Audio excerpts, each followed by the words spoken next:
뉴욕 증시가 경제지표와 기업들의 실적이 엇갈리게 나온 영향으로 혼조세로 마감했습니다. 다우지수는 전일 대비 0.25% 상승한 반면 S&P 500 지수는 0.39%, 나스닥 지수도 0.5% 하락했습니다. 유럽 증시는 상승 마감했습니다. 영국 소매 판매가 호조를 보이면서 유럽 경기 회복 기대가 커진 것이 증시 상승세를 이끌었습니다. 영국 증시가 0.2% 상승했고 프랑스 증시는 0.19%, 독일 증시는 0.26% 올랐습니다. 제너럴 일렉트릭은 지난해 4분기 순이익이 4.8% 증가했다고 발표했습니다. 제너럴 일렉트릭에 따르면 지난해 4분기 순이익이 42억 달러를 기록해 전년 동기에 40억 1천만 달러를 웃돌았습니다. 매출도 전년 대비 3.1% 증가한 403억 8천만 달러를 기록했습니다. 반면 월가 대형 투자은행인 모건 스탠리의 지난 4분기 이익이 큰 폭으로 줄어든 것으로 나타났습니다. 채권 트레이딩 매출 감소에 따른 것으로 그러나 이익과 매출 모두 시장 기대치는 웃돌았습니다. 순이익이 줄어든 것은 이 기간 중 법정 소송 등으로 인해 12억 달러의 손실이 발생한 탓으로 이 같은 일회성 항목을 제외한 조정 순이익은 주당 50센트를 기록해 45센트였던 시장 전망치를 웃돌았습니다. 미국의 1월 소비심리지수가 잠정치가 전망치를 크게 밑돌았습니다. 블룸버그 통신은 소비자 심리평가지수 잠정치가 80.4를 기록했다고 밝혔습니다. 이는 지난해 12월 확정치 82.5에 비해 2.1포인트 떨어진 수치입니다. 미국 연준은 12월 산업 생산이 전월 대비 0.3% 늘었다고 밝혔습니다. 이는 전문가 전망치 평균 0.3%에 부합하는 수치입니다. 지난달 전월 대비 1.1% 증가한 것으로 발표됐던 11월 산업 생산은 1% 증가한 것으로 수정됐습니다. 이로 인해 지난해 4분기 산업 생산은 전년 대비 6.8% 증가한 것으로 집계됐고 이는 지난 2010년 2분기 이후 가장 높은 수치입니다. 중국의 주택가격 상승세가 지속되고 있습니다. 중국 국가통계국은 지난해 12월 신규 주택가격이 70개 주요 도시 가운데 69개 도시에서 상승했다고 발표했습니다. 11월에도 중국은 주요 도시 70곳 중 66곳의 신규 주택 가격이 전년 동기 대비 오름세를 나타냈습니다. 70개 주요 도시의 신규 주택 가격은 전년 대비로는 9.9% 상승해 11월에 사상 최고 상승폭을 유지했습니다. 전월 대비로는 0.4% 올라 11월에 0.5%보다 상승폭이 둔화된 모습을 보였습니다. 안녕하세요. 굿모닝 대박 예감의 강동석입니다. 지난 주말 뉴욕 증시는 대체로 하락 마감했습니다. 경제 지표가 부진한 모습을 보인 데다 일부 기업들의 실적과 실적 전망치가 하향 조정되면서 시장에는 부담으로 작용을 했습니다. 또한 모건 스탠리의 4분기 이익은 시장 예상치를 웃돌았지만 UPS는 실적 전망을 하향 조정하면서 지수에는 부담으로 작용을 했습니다. 다만 12월에 영국 소매 판매가 예상 밖의 호조를 보인 것이 시장의 투자 심리를 안정시켰고 이로 인해서 유럽 증시는 상승 마감했습니다. 이번 주는 우리나라와 미국의 4분기 기업 실적에 대한 관심이 쏠려 있는 가운데 대형 금융주들에 이어서 미국에서는 IBM과 마이크로소프트 등 IT주들의 실적 발표를 앞두고 있습니다. 우리나라는 현대차를 비롯해서 LG 디스플레이 실적 발표가 본격화될 전망입니다. 중국의 4분기 GDP, 또 일본의 통화정책 회의까지 겹쳐있는 이번 한 주 꼼꼼한 증시 전략 세워보겠습니다. 굿모닝 대박 예감, 지금 바로 출발합니다.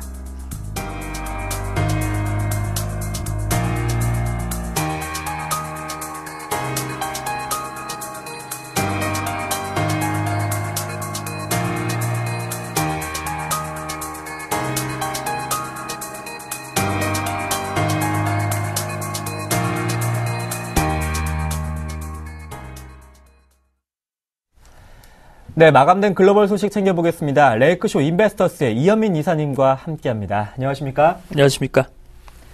네, 뉴욕은 혼조세로 마감한 반면 유럽은 상승 마감했는데요. 지난 간밤 주말에 보였던 글로벌 증시 정리해볼까요? 그렇습니다. 역시 이제 경제 지표가 조금 부진하게 나오니까요. 네. 이런 부분에 좀 부담을 느꼈습니다. 뉴욕 증시는 이제 혼조세로 마감이 됐고요. 유럽 증시는 상승세를 유지를 했습니다. 먼저 지수부터 살펴드리겠습니다. 다우지수가 0.25%, 지난주 금요일인데요. 16,458포인트로 마감이 됐습니다. 나스닥은 소폭 내려갔습니다. 0.5%가 하락한 4,197로 마감이 됐고요. S&P 500 지수는 0.39%가 내려간 1838로 마감이 됐습니다. 유가와 금 가격은 소폭 상승하는 데 그쳤습니다. 미 10년 만기 국채 수익률은 2.81%로 다분히 주 후반으로 갈수록 국채 가격의 강세가 눈에 띈다라고 보겠습니다. 지난주 금요일 날 경제 지표는 세 가지 정도가 발표가 됐는데요. 예상보다 그렇게 높은 수치로 발표가 되지 못했습니다. 먼저 미국의 상무부가 발표하는 12월 산업 생산은 전월 대비 0.3% 증가한 수치로 나와서 눈높이를 맞춘 이런 수준으로 현재 발표가 됐지만 12월 신규 주택 착공은 전월 대비 9.8%나 감소세를 보였습니다.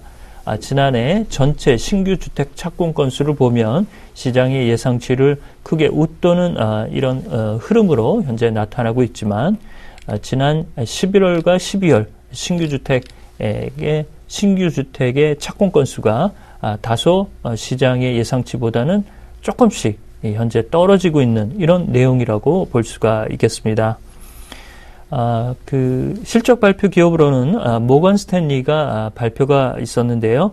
벌금을 12억 달러 계상을 해서 일회성 비용을 차감한 주당 순이익은 50센트로 시장 예상치 45센트는 눈높이를 맞췄는데요. 그렇지만 이 벌금이 크게 계상이 되면서 순이익의 절대 수치는 많이 낮아진 이런 흐름이라고 보겠습니다. 그 다음에 물류 수송업체인 UPS는 올해 실적 전망치 주당 순이익을 1달러 25센트로 발표를 했습니다. 이는 시장에서 예상하는 1달러 43센트보다 조금 낮춘 수치인데요. 이런 부분이 이 시장에 조금은 네거티브 이펙트, 부정적 요소로 작용이 됐습니다. 이 밖에 여는 총재들의 연설도 있었습니다. 미니애폴리스 라라야마 코차라코타 총재는 미 연준이 양적 완화 기조를 더 늘려달라라고 얘기를 하고 있고요. 리치몬드의 제프리 레커 총재는 이번 1월 말쯤에 열리는 연방공개시장위원회에서 추가적인 양적 완화 축소, 테이퍼링 얘기가 더 오가야 된다라고 얘기를 했습니다. 이런 엇갈린 내용들 시장에 좀 부담으로 작용했다라고 말씀을 드리겠습니다. 유럽 증시는 영국의 산업 생산이 예상보다 좋은 수치로 발표가 되면서 시장 투자 심리를 많이 끌어올렸습니다. 영국이 0.2% 상승했고 독일, 프랑스, 이탈리아 모두 상승세를 지켜냈습니다. 그렇지만 그리스 아테네 지수가 0.2% 하락하는 등 재정불량 국가 중에 일부 국가들은 다소 지수가 처진 모습이라고 보겠습니다. 네, 이제 뉴욕의 실적 시즌이 중반에 돌입하고 있습니다. 이제 대형 금융주들에 이어서 이번 주는 IT주들의 실적 발표를 앞두고 있는데 금융주들의 실적이 다소 부진했습니다. 그렇죠. 네. 금융주들이 뚜껑을 열어보니까 실적의 질적인 개선보다는 여러 가지 벌금이라든지 이런 부분의 손실 상각 규모를 많이 축적해 놨다가 이것이 이제 예상보다 이 손실 규모가 크지 않은 점에서 내용들이 좀 발표가 됐고요. 결과적으로 모기지 사업 부분은 지난 2분기 대비해서는 크게 현재 내용이 좀 축소되거나 인력이 감축되고 그 다음에 모기지 금리가 많이 올라가면서 시장에서 바라보는 이런 은행들의 수익을 크게 선전하는데 다소 어려움이 있는 것으로 현재 풀이를 할 수가 있겠습니다. 특히 지난주에는 많은 연은 총재들의 발언이 있었고 이런 부담을 상쇄하는 쪽에서 금융주의 실적 기대를 많이 했었는데요. 골드만삭스는 매출이 많이 줄어들었고요. 뱅크 오브 아메리카는 매출 증가세는 유지했지만 전체 내용을 보자면 이 매출이 준 은행들이 조금 더 많았다라고 보겠습니다. 지난 주말에 모건 스탠리도 이 모기지와 관련된 부실 판매 영향으로 10억 달러의 벌금 부과가 있었고요.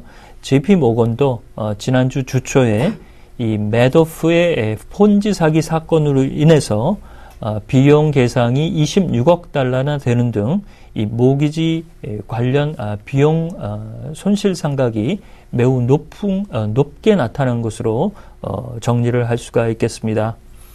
특히 이제 볼커룰을 통해서 현재 투자은행들, 특히 이제 상업은행과 투자은행이 합쳐진 금융지주회사 형태로 나오고 있는데요. 여기서 이제 프롭 트레이딩, 자기 자본 거래를 줄이는 방향으로 현재 규제 방안이 나오고 있습니다. 이러면서 골드만삭스의 4분기 내용을 보면 채권과 외환 시장, 그다음에 원자재 시장에서 모두 투자 수익률이 떨어지고 이 부분에 대한 시장 점유율도 현재 낮춰가는 이런 흐름입니다.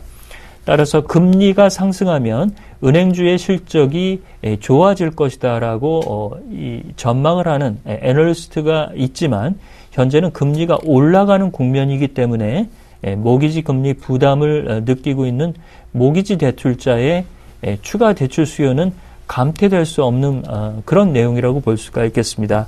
이런 내용으로는 이번 4분기보다는 1분기에 은행주의 눈높이가 조금 더 떨어질 수 있다는 측면에서 질적인 내용은 별반 현재 좋지 않은 것으로 판단을 할 수가 있겠습니다. 따라서 지난주까지 S&P 500 기업들의 실적 현황을 보면 순이익 증가율은 평균 2%, 시장 예상치 6%에 미달하고 있고요.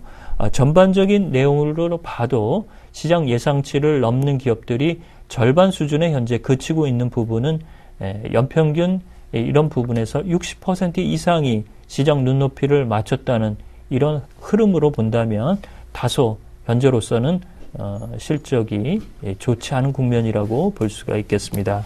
네, 이번 주는 IBM과 마이크로소프트 등 IT주들의 실적 발표를 앞두고 있습니다. 이들 실적은 어떨까요? 예상치는 어떻게 보십니까? 그렇습니다. 금융주는 좋을 거라고 예상을 했고 그 정도 수준을 맞췄어요. 네. 근데 질적으로 이렇게 뚜껑을 열어보니까 그다지 좋지는 못했거든요. 이번 주는 금융주보다는 여러 가지 이제 IT 기업과 주 후반으로 갈수록 소비주들이 뚜껑을 열게 됩니다. 지난주에 그 내용을 보면 일부 소비주들이 11월 중순과 12월 말까지 매출이 좋지 않은 흐름이 좀 있었습니다. 그래서 주 후반에 발표가 되는 맥도날드나 스타벅스의 실적이 가장 현재 궁금하다라고 볼 수가 있겠고요. 이번 주 주초에는 IT 기업들이 많이 대기가 되고 있습니다. 브라이전, 그다음에 넷플릭스, 이베이, 그다음에 주 중반에는 가장 굵직한 기업이죠. 마이크로소프트가 실적을 발표를 합니다. 현재까지 나온 시장의 예상치보다는 조금 더 실적을 거양할 수 있는 이런 기대감으로 현재 예상이 되고 있는데요. 그렇지만 자파업계인 코치는 실적이 다소 부진할 것으로 현재 예상을 하고 있습니다. 이번 주 초반에 실적을 발표하는 제약업계인 존슨앤존슨도 주당 순이익은 1달러 20센트 정도를 예상을 하고 있고 IBM은 6달러 수준의 주당 순이익을 현재 예상을 하고 있습니다. 이는 시장 예상치를 조금 더 상회하는 수준이라고 볼 수가 있겠고요. 이번 주를 지나가면 이제 다음 주에는 FOMC가 대기가 되고 있기 때문에 이 영향력에 뉴욕 증시가 들어간다라고 볼 수가 있겠습니다. 그렇게 본다면 이번 주 여러 가지 변수를 이렇게 산지한 기업들의 실적이 잘 버텨낼 수 있겠느냐가 가장 중요한 팩터라고 볼 수가 있겠습니다. 현재 뉴욕 증시는 연준의 테이퍼링, 양적 완화 축소의 속도감을 우려감으로 현재 나타나고 있고 경제 지표가 좋은 방향으로 발표가 되고 있습니다만 이것이 양적 완화 축소의 당위성을 강화시키는 부분이라고 보겠습니다. 결국 믿을 수 있는 것은 기업들의 실적이 시장 눈높이를 훨씬 웃도는 강건한 흐름으로 나타나기를 현재 고대할 수밖에 없는 실정이라고 볼 수가 있겠습니다. 네. 현지 시각으로 21일 IMF가 세계경제 전망 보고서를 발표합니다. 세계경제 전망치를 상향 조정할 것으로 보인다고요? 그렇습니다.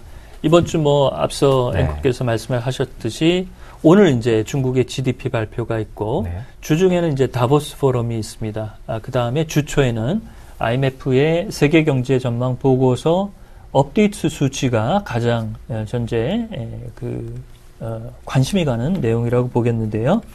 지난주에 세계은행, 월드뱅크가 미국의 경제 성장률을 종전 2.8 그대로 얘기를 했고요. 올해 세계 경제 성장률 수치를 3.2로 발표를 했습니다. IMF는 세계 경제 성장률 수치가 기존에 지난해 10월이었죠. 3.6으로 제시를 했습니다. 세계은행보다는 현재 0.4%포인트가 높은 수치인데요. 이것이 조금 더 올라갈 수 있는 가능성도 있어 보입니다. 현재 IMF는 미국의 경제 성장률을 종전 2.8에서 조금 더 올리겠다라고 얘기를 하고 있습니다. 이런 부분으로 본다면 조금 더 올라갈 수 있는 개연성은 시장에 플러스 효과가 좀 있을 것으로 보이는데요. 미 연준이 현재 발표하고 있는 미 경제 성장률의 하단은 2.3 정도입니다. 이 정도 수준을 조금 더 올릴 수 있는 연준의 좋은 추세, 이런 부분도 이번 달 FOMC에서 기대하는 내용이라고 풀이를 할 수가 있겠습니다. 네. 지난 주말 이제 퇴임을 앞둔 벤 버네키 의장이 소회를 밝혔다고요? 그렇습니다. 네. 이제 조용히 이제 물러가시는 이런 분위기인데요. 네. 왜냐하면 이제 이번 FOMC 회의 때 기자회견이 없습니다. 공식 기자회견이 없고 우리로서는 이제 구정과 또 맞닿아 네. 있죠. 이렇게 돼서 우리 시장의 뉴스로서 파급되는 영향력은 다소 좀 떨어질 수 있는 이런 연휴 기간이 겹쳐 있다라고 볼 수가 있겠는데요. 지난주 브루킹 연구소가 주최하는 연설에 참여를 해서 자신이 연준에서 봉직하고 있었던 두 기간 동안의 소회를 밝혔습니다. 양적 완화 기조 이런 부분이 5년이 지난 미국의 금융위기를 치유하는데 어느 정도 성과가 있었다라고 얘기를 했고요. 현재 프린스턴 대학교로 돌아갈지 여부는 다소 미지수입니다. 이 내용도 이제 궁금한 사항이라고 볼 수가 있겠는데요. 앞으로도 시장에 연준을 옹호하는 발언들은 외곽에서 많이 해줄 것으로 얘기를 할 수가 있겠습니다. 이달 28일과 29일 FOMC가 이제 마지막 주재 회의가 될 텐데요. 그렇지만 2월 1일 자넷 옐런 의장이 곧바로 새로운 수장으로 취임함에 따라서 많은 권한을 옐런 부의장에게 위임할 것으로 보이고 있습니다. 이번 FOMC 회의에서도 추가적으로 100억 달러 규모로 추가적인 양적 완화 축소가 나올지 여부 이 부분을 마지막으로 주재하는 자리라고 보겠습니다. 네, 오늘 마감된 글로벌 소식을 레이크쇼 인베스터스 이현민 이사님과 함께 풀어봤습니다. 말씀 잘 들었습니다. 고맙습니다.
오늘장 전략 시간입니다. 유스탁 유창희 대표님과 함께합니다. 안녕하십니까? 안녕하십니까? 네, 한 주간의 중요한 증시 캘린더 살펴보기 전에 지난주 마감된 국내 증시 한번 확인해 보겠습니다. 코스피는 외국인의 매도 속에 1950선 아래로 다시 내려갔고 코스닥은 사흘째 상승하고 있네요. 네, 시장 자체가 좀 코스피 시장은 좀 네. 답답한 흐름을 띠고 있고요. 코스닥 시장은 여전히 조금 우호적인 모습을 띠고 있는데 그러한 이유가 이제 코스피 시장이 약한 이유가 수급이 워낙에 좋지 못하다. 그러니까 그 수급 우려감이 계속 진행이 되면서 눈치 보기 장세가 연출되고 있다는 부분들 그러다 보니까 이러지도 못하고 저러지도 못하고 있는 모습을 연출시키고 있는 것이 아닌가 생각을 좀 하고 있고요. 특히 이제 외국의 선물 매도가 그러니까 유가증권 시장에서의 매도는 그렇게 심하지 않습니다만은 선물 쪽을 중심으로 해가지고 좀 강한 매도가 연일 한 2주 넘게 이어지다 보니까 투심이 상당히 좋지 못하다는 부분들, 그러니까 투자자분들이 어떻게 해야 될지를 방향성을 잡지 못하고 있다는 부분들이 가장 큰 시장의 악재가 아닌가 생각을 좀 하고 있고요. 코스닥은 외국인의 그 매수 강도가 상당히 강하게 들어오고 있죠. 지난주도 순매수를 계속 강하게 유지가 되면서 조정 아닌 상승을 좀 보이려고 하고 있습니다만 여전히 조금 그 상승에 대한 저항이 조금은 작용하고 있는 것을 좀 엿볼 수 있었고요. 지난주 보신다라면 경기 민감주들이 좀 약세를 연출하면서 좀 지지 라인을 좀 위축하면서 위태위태로운 모습을 좀 띠면서 마감했던 부분들. 대신에 중소형주는 바이오라든지 LED 업종군들이 그 강세를 좀 연출하면서 한 주를 마감한 것이 특징이 아닌가 생각을 좀 하고 있습니다. 네, 이번 주 일정들 살펴보니까 또 미국의 IT 기업들의 실적 발표가 앞두고 있고 또 중국의 4분기 GDP, 일본의 통화정책회의까지 중요한 일정들이 빼곡히 있네요. 네, 이번 주 보신다면은 미국 같은 경우 중요한 경제 발표는 별로 없습니다. 네. 네, 다만 아까 말씀하신 것처럼 중요 기업들의 실적 발표를 연일 많이 하고요. 특히 IT 관련된 업종군들 그리고 이제 중국의 GDP 발표가 오늘 이루어지는데 일단 오늘 중국의 GDP 발표가 이루어지고요. 그리고 나머지 다른 국가들은 경제 지표 발표가 없고요. 21일 화요일에는 델타항공 실적 발표하고 존슨앤존슨 실적 발표만 있다라는 거 좀 체크하시고요. 22일 수요일에도 일본 같은 경우는 통화정치회의 결과가 발표가 됩니다. 이 부분하고 미국은 주간 NBA 모기지 신청 건수가 발표가 되고 기업 실적으로는 AMD 그리고 IBM, 텍사스 인스트루먼트, US 뱅코프가 실적 발표를 하고요. 그다음 23일에는 미국 주간 신규 실업수당 청구 건수, 미국 1월 제조업 구매자 관리지수, 미국 11월 FHFA 주택가격지수, 미국 12월 컨퍼런스 보드 경기 선행지수가 발표를 앞두고 있고요. 그리고 기업은 이베이, 샌디스크, 맥도날드 실적 발표를 앞두고 있고요. 24일 금요일에는 경제지표 발표는 없고 마이크로소프트사하고 스타벅스, 허니엘, 제록스의 실적 발표를 앞두고 있는데 일단 우리가 좀 체크해야 될 경제지표라든지 그 기업 실적을 좀 보신다라면은 오늘 같은 경우는 중국 GDP 실적 발표를 앞두고 있는데 시장 예상치는 한 7.6% 정도 예상을 하고 있습니다. 근데 이게 이제 그 정도 충족시킬 수 있는지 또 그 전 분기가 7.8%가 나왔었기 때문에 만약에 7.6% 이하에서 경제 성장률을 기록을 한다라면은 조금 관련된 종목군도 위축될 수 있다라는 거 좀 체크하셨으면 좋겠고요. 그다음에 이제 그 기업들을 보신다면 이번 주 IT 기업군들이 본격적으로 실적 발표를 하기 때문에 그와 관련해서 좀 보신다라면은 일단 소매 기업인 존슨앤존슨 실적 발표를 좀 보시고요. 그다음에 그 수요일이 좀 중요하다 볼 수 있겠는데 일본의 통화정책 회의 결과가 어떤 식으로 이루어지는지, 그러니까 양적 완화를 계속 하는지 아니면 현재 수준을 유지하는지 여부를 좀 더 봐야 되지 않을까 생각을 좀 하고 있고요. 그 다음에 AMD, IBM, 텍사스 인스트루먼트 실적 발표를 좀 보여야 된다라고 말씀드리고 싶고요. 금요일 같은 경우에는 이제 미국 주간 실업수당 청구 건수하고 제조업 구매자 관리 지수, 그리고 12월 컨퍼런스 보드 경기 선행 지수 지표를 좀 관심 있게 보시자 말씀드리고 싶고요. 기업은 이베이하고 맥도날드 실적을 좀 관심 있게 보시는 게 좋지 않을까 생각을 좀 하고 있고요. 금요일 같은 경우는 이제 마이크로소프트사하고 스타벅스의 실적이 어떻게 나오는지 여부를 좀 관심 있게 봐야 되지 않을까 생각을 좀 하고 있습니다. 네. 외국인의 수급도 답답하고 또 아웃 코스닥만큼 가지 못하는 코스피의 흐름도 부진한 현재 상황 속에서 이번 주 증시 전략 어떻게 세볼 수 있을까요?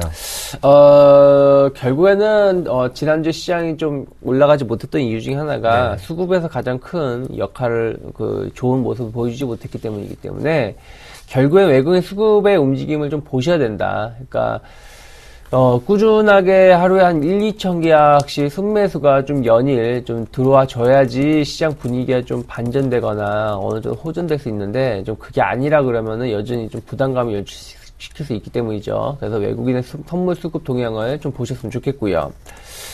만약에 수급 개선이 약하다면은 시장에는 계속 부담감을 주면서 오히려 시장이 한 2주 넘게 1940포인트, 50포인트 중심으로 행보를 보였기 때문에 수급이 안 좋아진다라면 의외로 실망 매물이 나오면서 좀 지지선을 이탈할 가능성도 있다라는 거 좀 체크하시길 바라겠고요. 일본의 BOJ 추가 양적 완화 여부, 그러니까 현재 수준을 유지하는지, 양적 완화를 확대하는지, 특히 이제 일본 총재의 코멘트에 따라서 엔저 움직임이 심화가 되거나 아니면 현재 수준을 유지하거나 하는 것을 보일 수 있기 때문에 그 부분을 좀 관심 있게 보셨으면 좋겠고요. 그리고 이제 미국의 IT 기업들의 실적이 좋게 나오는지, 그렇다면은 국내 기업군들도 어느 정도 반사 이익을 누릴 수 있기 때문에 이 부분 체크하셨으면 좋겠고, 기술적으로 보신다라면은 계속 말씀드리지만 1930포인트 정도는 계속 지지가 돼야 된다. 그러니까 이 자리의 지지 여부는 약간의 지난주에 지지 라인이 될 수 있다라는 분위기를 연출시키다가 금요일에 좀 하락 전환됐기 때문에 여전히 지지 라인을 좀 체크를 하면서 대응하시길 바라겠고요. 1965포인트에 대한 저항, 여기도 돌파가 이루어지는지, 돌파가 이루어진다면 다시 또 2000포인트까지도 충분히 갈 수 있는 위치이기 때문에 지지 라인을 생각을 하면서 또 반대로 또 저항 라인을 돌파하는지 여부를 좀 체크를 하시길 바라겠고요. 코스닥 시장은 상대적으로 강한 모습을 띠고 있습니다만은 계속 상승의 강도가 좀 약해지고 있다. 그러니까 좀 계단식 혹은 점진적 상승을 좀 보여주고 있다는 부분들 보시면서 520포인트가 어쨌든 120선 라인이기 때문에 저항이 될 수 있다는 걸 좀 체크하면서 대응하시길 바라겠고요. 만약에 조정이 나온다라면 510포인트 전후로 해서 지지가 되는지, 여기서 지지를 성공하는지 여부를 체크를 하면서 한 주간의 흐름을 보시길 바라겠고, 제가 보기에는 그렇습니다. 여전히 현금은 한 50% 정도는 갖고 계셔야 된다. 지금 그냥 단순하게 저항을 돌파했다, 혹은 지지가 됐다라는 거를 생각을 하면서 주식 비중 높이기보다는 현금은 한 50% 정도를 보유를 하면서 시장 대응하는 것이 좋지 않을까 생각을 좀 하고 있고요. 중소형주 업종 중에서는 LED하고 바이오 관련주들이 이번 주에 저항권을 돌파시켜주는지, 만약 저항권이 돌파가 된다라면은 추가적인 상승 기대해 볼 수 있다 생각하고 있고요. 그리고 경기 민감주들이 오늘 중국 GDP 발표도 있겠지만 어쨌든 경기 민감주들이 지지 라인을 잘 지켜주면서 반전을 모색하는지, 그게 아니라 몇몇 종목군들 조선지라든지 건설주는 지지 라인을 좀 붕괴시키는 모습도 연출시켰기 때문에 이 지지 라인이 무너지는지 여부를 좀 체크를 하면서 대응해야 되지 않을까 생각을 좀 하고 있습니다. 네, 코스피는 1930 지지 여부가 중요한 상황, 상대적으로 강한 코스닥은 520 저항을 체크해보면서 대응해보자, 이렇게 말씀해 주셨습니다. 유스탁의 유창희 대표님과 함께했습니다. 고맙습니다. 고맙습니다.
글로벌 인사들의 발언과 이슈에 대해서 색다른 의미로도 숨은 의미를 분석해보는 시간이죠. 김동섭의 일당백, IM투자증권의 김동섭 이사님과 함께합니다. 안녕하십니까? 네, 안녕하세요. 네, 김동섭의 일당백 본격적인 첫 번째 라운드 시작해보겠습니다.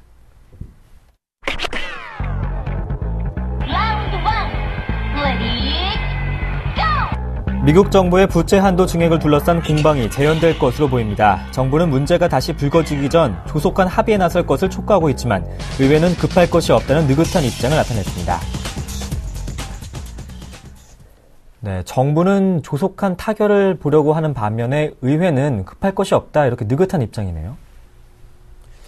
의회가 좀 이상한 생각을 좀 하는 것 같죠. 사실은 올해 11월에 미국의 중간선거가 있어요. 네. 이 문제가 빨리 끝내느냐 아니냐에 따라서 사실은 각 당마다 의원 수가 달라질 수 있다라는 부분을 생각한다면 사실은 의회에서 이 문제를 중반까지 끌고 갈 이유는 전혀 없죠. 오히려 이 부분을 빨리 끝낼수록 자기들한테 유리하다라는 부분인데 이걸 지금 민주당이 먼저 포문을 열었고 공화당에서도 이 부분에 대해서 어느 정도 서로 얘기를 하는 것 같습니다. 근데 제가 볼 때는 공화당은 이거를 노려야 되죠. 왜냐하면 계속해서 그들이 정부 문제, 부채 문제라든가 셧다운 문제를 가지고 걸고 넘어져서 지지도가 떨어졌다면 공화당 입장에서 거꾸로 지금 오히려 선수를 쳐서 빨리 갈 생각을 해야 되거든요. 근데 그렇지 않다라면 참 이해할 수 없는 부분이죠. 아마 거기에는 몇 가지 이유가 있는 것 같은데요. 첫 번째는 아직 정부 부채 상하 한도가 다 소진이 안 됐다는 거죠. 이제 소진될 때까지 시간이 좀 있을 것이다. 특히 지금 정부에서 소득세 세수가 상당히 늘어나고 있기 때문에 이런 부분을 본다면은 시장에서는 2월에서 3월 사이에 마무리해야 될 것을 최소 3개월 이상을 더 늘릴 수 있다. 이런 얘기를 하는 것 같거든요. 그렇지만 이 문제가 의회의 생각대로 될 것이냐에 대해서 본다 그러면 그렇지 않을 확률이 굉장히 높습니다.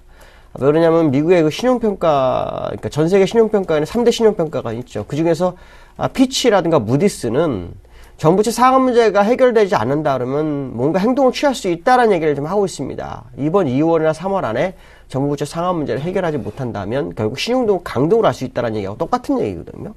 근데 이 신용등급 강등은 상당히 위험한 거죠. 과거에 미국이 재작년 9월이었던 것 같습니다. 이 신용등급 강등되면서 전 세계 장을 초토화를 시켰던 기억이 있습니다. 그래서 아마도 미국은 이 부분을 간과해서는 안 된다. 왜냐하면 미국의 하락은 전 세계 시장을 하락으로 이끌어가는 문제가 될 수 있다라는 부분이죠. 그렇기 때문에 미국 정부나 의회가 조속히 해결하는 것은 좋겠다. 어쨌든 지금 28개월 동안 미국 시장이 계속 상승하는 가운데 악재거리가 없는데 이것이 또 악재거리로 대두될 수 있는 부분을 일부 생각할 필요성이 있다. 거기에 우리가 주포인트로 봐야 될 것은 정부의 상한 문제가 2월이나 3월에 해결되지 못한다면 결국 시장에는 또 한 번의 악재로서 시장을 흔드는 그런 상황이 발생할 수 있다는 생각을 해봐야 될 것 같습니다. 네. 부채 한도 증액 문제가 해결되지 못한다면 미국의 신용등급 강등까지 갈 수 있는 상황, 아무래도 조속하게 해결하는 것이 세계 경제에 긍정적인 영향을 끼칠 것이다. 이렇게 분석을 해주셨습니다. 첫 번째 라운드 마무리해보고요. 두 번째 라운드 시작해보겠습니다.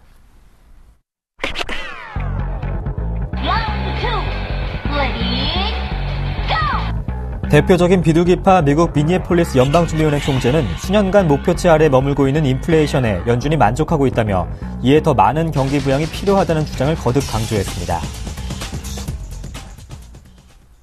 취임을 앞둔 옐런 의장을 미리 압박한다고 볼 수 있을까요?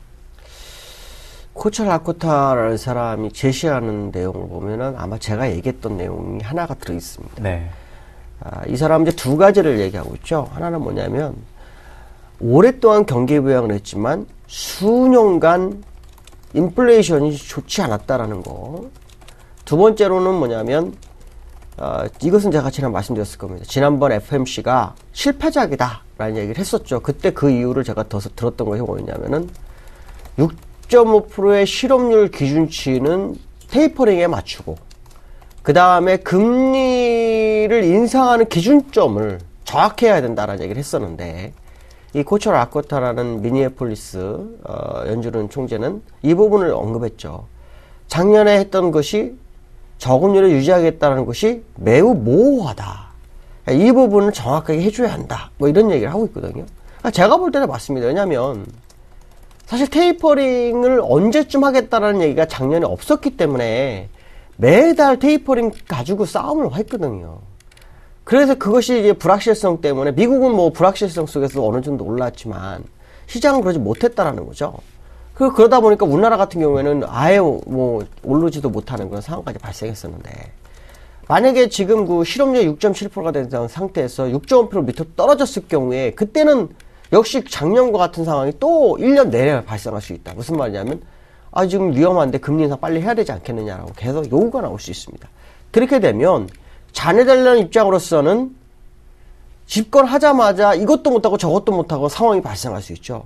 결론적으로 말한다면 자녀되려니 경기부양책을 유지하든 매파로 가든 정확한 시그널을 주지 못한다면 시장은 어려울 것이라는 것을 우회적으로 표현한 것이고 또 하나는 인플레이션이라는 존재가 상당히 좀 중요하지 않겠느냐라는 부분입니다. 왜냐하면 지금 그 유로존이 문제가 지금 발생하고 있는데요. 유로존이 지금 디플레 우려가 지금 나오고 있는 상황입니다. 디플레 우려가 나오고 있고 그 다음에 유로존은 아니지만 유로권에 있는 나중에 러시아가 스태그플레이션 얘기가 나오고 있습니다. 이 스태그플레이션이 굉장히 무섭습니다. 인플레이션은 올라가는데 물가는 올라가는데 문제는 뭐냐면 경기 침체가 되는 겁니다. 그럼 경기 침체가 되면 벌이가 안 되죠. 벌이가 안 되면 물가를 올렸으니까 어떻게 됩니까? 쓸 돈이 내가 100만 원 가지고 한 달에 생활하는데 100만 원 가지고 생활이 안 되는 겁니다. 그러니까 그만큼 어려운 상황이 발생할 수 있다는 거죠. 그러니까 이런 부분들을 생각한다 그러면 미국도 인플레이션이 나오지 않는다 그러면은 디플레로 가는 건 거의 맞을 거라는 거죠. 그러니까 이 우려를 어떻게 해결할 것이냐. 인플레이션을 빨리 해결하지 못한다 그러면 어려울 것이다. 특히 아코차 라코타라는 그 연원 총재는 뭐라 그러냐면 2016년까지도 인플레이션 2%를 못 갈 것이다라는 어떤 것을 받아들이고 있는 그런 실적이라는 거죠. 연준이 이것을 생각하지 않고 돈이 많이 풀려서 연준의 뭐 FRB의 대차 대조에 문제가 발생할 수 있다라는 생각을 하기 때문에 이걸 빨리 해결해야 되지 않느냐라고 생각하는 것 같은데 절대 그게 아니라는 거죠. 경기가 살아나야만이 다른 것도 해결할 수 있는 기회가 생긴 거지 경기가 안 살아난다고 다른 걸 해결해봐야 무슨 의미가 있겠느냐라고 아마 반문하는 것 같습니다. 아마도 이것은 결국 자네 델런이 집권하면서 가야 할 방향을 제시해주는 부분도 일부 있지 않을까라는 생각을 해봐야 될 것 같습니다. 네, 옐런의 가야 할 방향성, 정확한 시그널이 필요함을 지적했다고 볼 수 있겠다 이렇게 말씀을 해주셨습니다. 두 번째 라운드 마무리해보고요. 세 번째 라운드 시작해보겠습니다.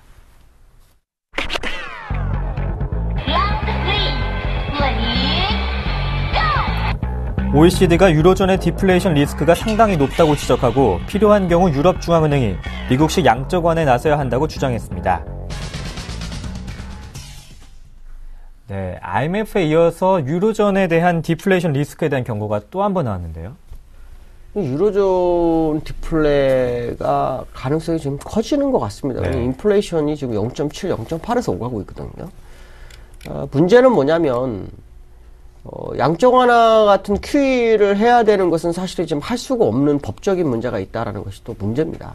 그러니까 지금 유로존에 있는 그 ECB는 중앙은행 역할을 하지만 사실은 일개 국가의 중앙은행이 아니라 전체 국가의 중앙은행이다 보니까 중앙은행에 지분이 있습니다. 지분이. 그 독일의 문제가 독일이 지분이 제일 많고요. 그다음에 프랑스, 그다음에 이탈리아 이런 순으로 갑니다. 근데 독일 지분이 너무 많다 보니까 발언권이 굉장히 센 상황이기 때문에 사실 ECB가 양적 완화를 못하는 그런 상황이 발생할 수 있는 부분이 있고요. 그다음에 유로존의 그 문제가 뭐냐면 독일은 아무 상관이 없는데 주변 국가들 프랑스부터 시작해가지고 2위, 3위, 4위 경제대국이 전부 다 그냥 지금 계속해서 침체되고 있는 그런 상황이거든요. 이 침체되기 때문에 이들이 지금 물론 뭐 스페인이라든가 이런 데는 뭐 다시 벗어나고 있다 이렇게 했지만 인플레이션은 전혀 살아나지 못하고 있는 상황이기 때문에 이것이 시장에는 굉장히 좀 악재로 다가오는 거죠. 무슨 말이냐면 유로존의 약 17개국이 평준화가 되지 못한다는 겁니다. 평준화되지 못한 상황에서 지금 경기가 회복된다라고 얘기하는 것 자체가 오류가 될 수 있지 않느냐라는 부분이 상당히 좀 중요할 것 같고요. 특히 인플레이션이 나지 못한다면 결국은 디플레가 되는데 문제는 뭐냐면 앞에서 말씀드린 것처럼 러시아가 스태그가 가게 되면 디플레가 아니라 스태그까지도 갈 수 있는 문제가 좀 발생할 수 있지 않느냐. 특히 ECB에서 얼마 전에 몇 년 전에 LTRO라고 아마 들어갔을 겁니다. 3년 만기 1%짜리 LTRO를 풀어줬는데 이게 3년 동안 시장에서 운용이 돼가지고 시장을 계속 이렇게 끌어올리는 유동성 작용이 돼야 되는데 이게 은행에 묶여 있다가 은행에서 이거를 갚아버리는 형식이 되어버렸습니다. 그러니까 어떤 문제가 발생하냐면 유동성을 공급했는데 유동성이 다시 줄어드는 문제가 발생하죠. 유동성이 줄어들면 당연히 어떻게 되겠습니까?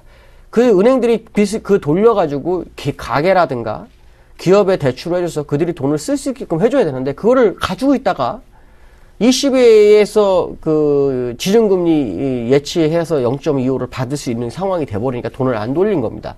그러다가 어느 정도 자기네가 경기가 살아나니까 자기네 기업이 살아나니까 은행이 살아나니까 이 돈을 우리가 가지고 있을 필요는 뭐 있냐고 다시 갚아버립니다.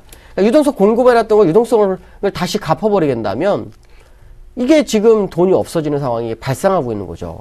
특히 이번에 유로존에서 스트레스 테스트를 이제 조만간 실행하는데 스트레스 테스트에서 하게 되면은 각 은행들이 가지고 있는 부실 자산을 빨리 처리를 해야 됩니다. 처리하지 못하면 ECB에서 지원을 받지 못합니다.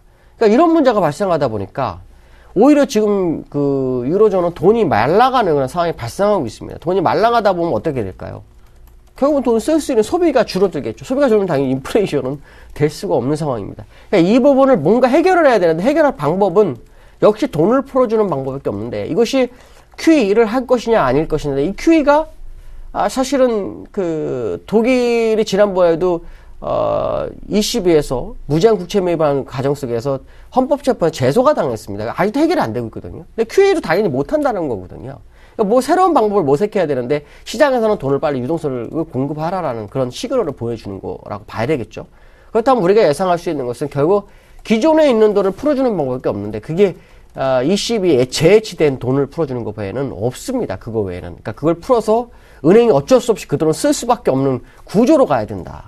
미국 같은 경우에는 기업이 재투자할 수 있는 기회가 왔지만 유로존은 오히려 돈이 없어서 말라지는 상황이 발생했기 때문에 이것은 상당히 좀 위험한 것은 사실에다가 봐야 될 것 같고 결국 뭔가 조치를 취해야 되는데 그것이 OECD가 제시하는 것처럼 QE가 될지 안 될지는 아무도 모른다. 그러나 그 QE라는 것은 법적인 제재 대상이 되기 때문에 유로존 법에 저촉이 되는 부분이 있기 때문에 쉽지는 않을 것이다. 그러나 뭔가 카드는 끄집어낼 수밖에 없는 상황인 것은 확실하지 않겠느냐.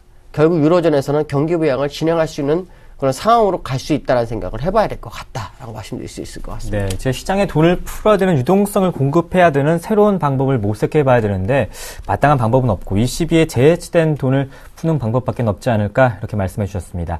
세 번째 라운드 마무리해보고요. 이제 중국의 4분기 GDP가 발표가 됩니다. 시장에서는 7.6%로 다소 둔화될 것이란 시장 전망이 우세한데요. 시장에 미칠 영향까지 한번 챙겨볼까요? 일단 중국의 GDP 성장률이 오늘 나오는 걸로 제가 아는데요. 네. 시장 예상치는 7.6? 제가 볼 때 7.5 정도 나오면 잘 나왔다고 보고 있습니다. 중국의 분위기가 좀 바뀌고 있습니다. 지금 시장에서는 고속 성장의 포인트를 맞춰서 7%가 깨지면 문제가 될 거 아니야 뭐 이렇게 생각하겠지만 중국의 입장에서는 계속해서 언론 플레이 하는 게 뭐냐면 우리가 개혁을 해야 된다라는 생각을 많이 하고 있습니다. 개혁을 하다 보면 당연히 경기는 둔화될 수밖에 없는데 왜 수치 7%라는 걸 얘기해야 되느냐 이런 얘기를 하고 있고요. 일각에서는 그 전 세계에서 유일한 나라가 뭐냐면 중국이 가지고 있는 것 중에 하나가 뭐냐면 경제 성장의 목표치를 결정해놨다는 겁니다. 사실 목표치를 정할 수는 없죠. 거기에 부작용이 생긴다는 거죠. 왜? 목표치를 채우려다 보니까 자꾸 사고가 터지는 거거든요. 그렇지만 어느 정도 될 거 예상치는 줄 수 있다는 거죠. 그러니까 지금 중국 내에서도 목표치라는 걸 없애고 예상치로 가자. 뭐 이런 식으로 얘기가 나오고 있거든요. 그 얘기는 결국 중국의 GDP 성장률이 7.5 밑으로 가더라도 시장의 충격이 제한될 수 있는 어떤 미리 어떤 방향성을 제시한 거 아닌가라는 생각을 한번 해봐야 될 것 같고요. 중국이 7.5 이상만 한다고 한다면 일단 시장에는 큰 문제가 전혀 없을 것이다라는 생각을 해야 될 것 같고 그 부분이 우리나라 시장에도 상당한 영향을 줄 수 있는 부분이 있습니다. 중국의 경제 성장률은 우리나라가 그만큼 경제가 잘 돌아갈 수 있는 기회를 더 맞이할 수 있다는 것과 똑같기 때문에 경제 성장률을 좀 관심 있게 보셔야 될 것 같고요. 사실 이번 주 목요일에 그 HSBC 제조업 지수도 나옵니다. 이것도 상당히 중요하거든요. 확장세 국면이냐 수축 국면이냐 이것 또한 한번 확인해 볼 필요성이 있지 않을까. 그렇지만 중국이 그림자 국면이나 이런 문제가 있다 할지라도 아마 7.5%는 충분히 하지 않겠느냐는 생각을 해봐야 될 것 같습니다. 네, 중국의 경제 성장률이 7.5% 이상만 간다면 우리 시장에는 큰 문제는 없을 것이다 말씀해 주시면서 중국의 제조업 지표까지 확인해보자 이렇게 코멘트를 정리해 주셨습니다. 지금까지 IM투자증권의 김동섭 이사님과 함께 김동섭의 일당백 진행해봤습니다. 말씀 잘 들었습니다. 고맙습니다. 네, 감사합니다. 네, 지지부진한 코스피의 흐름이 이어지고 있습니다. 코스닥은 4흘째 상승하고 있는데 오늘까지 나흘째 상승이 이어질지도 한번 체크해 보시길 바라겠습니다. 1월 20일 굿모닝 대박 예감이었습니다. 시청해 주신 여러분 고맙습니다.